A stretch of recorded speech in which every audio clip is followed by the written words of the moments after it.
Bonjour à tous, ici Lisa Dufaux sur les ondes françaises de Radio Taïwan International. C'est l'heure de la revue Asie-Pacifique, une sélection de sujets d'actualité alternée d'émissions thématiques sur l'Asie-Pacifique.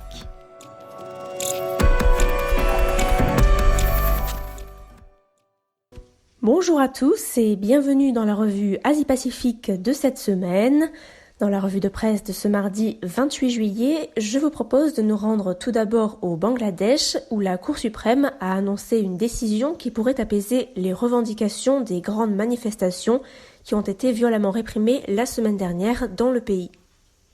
Nous irons aussi en Corée du Nord où la coopération militaire et sécuritaire continue avec la visite d'une délégation du ministère russe de la Défense à Pyongyang qui a rencontré le dirigeant suprême nord-coréen Kim Jong-un la semaine dernière.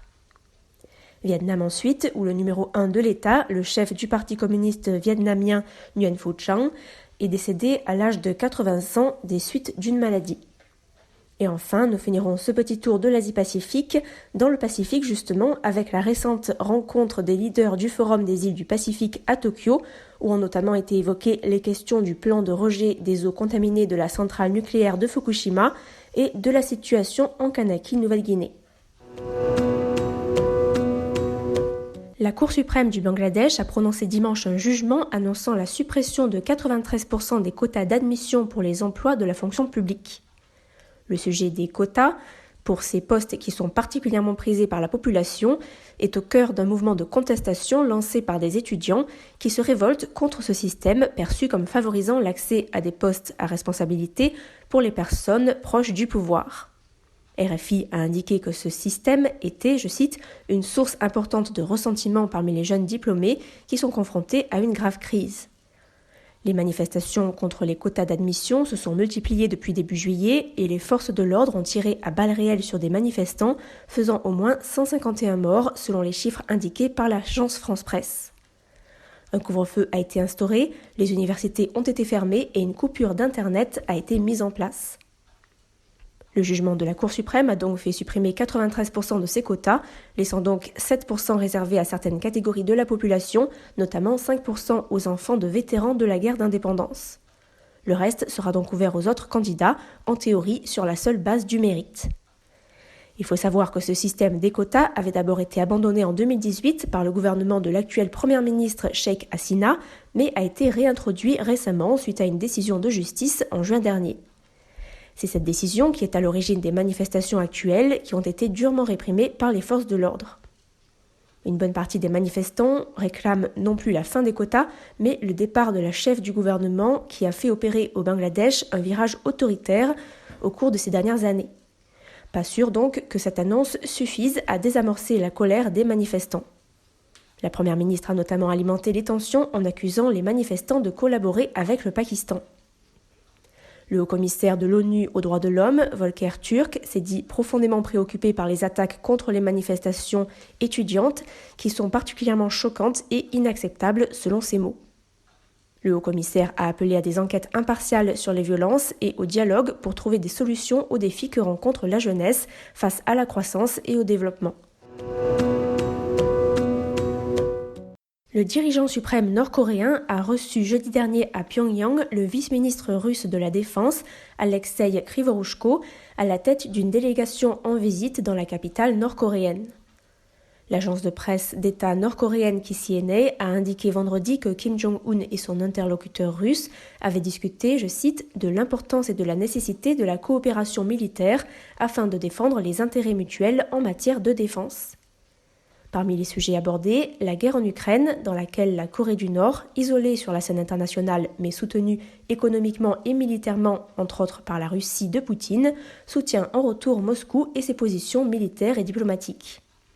Ce soutien mutuel entre deux États parias s'est récemment illustré lors de la rencontre organisée fin juin entre le dirigeant russe Vladimir Poutine et son homologue nord-coréen Kim Jong-un, auquel Poutine avait rendu visite pour renforcer les relations dans les domaines de l'économie et de la sécurité et forger une alliance stratégique contre les sanctions occidentales et contre la politique des États-Unis et de ses alliés occidentaux. Poutine a ainsi été accueilli en grande pompe lors de cette visite qualifiée d'historique avant de signer un partenariat stratégique avec Pyongyang. Cette nouvelle rencontre avec le numéro 2 de la défense russe est scrutée de près par les États-Unis et ses alliés, et en particulier par le voisin sud-coréen, inquiet de la coopération russo-nord-coréenne en matière de sécurité et de défense. Notons que les relations entre les deux pays sont particulièrement tendues ces derniers temps, avec notamment l'envoi de ballons remplis de déchets envoyés par Pyongyang au-delà de la frontière avec le Sud, et de l'autre côté, l'envoi de tracts de propagande sud-coréenne vers le Nord.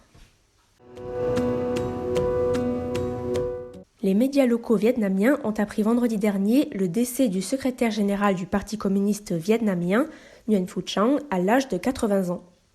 Le numéro 1 du régime serait décédé de vieillesse et de maladie dans un hôpital militaire de Hanoï après avoir dirigé le pays à parti unique d'une main de fer pendant 13 ans.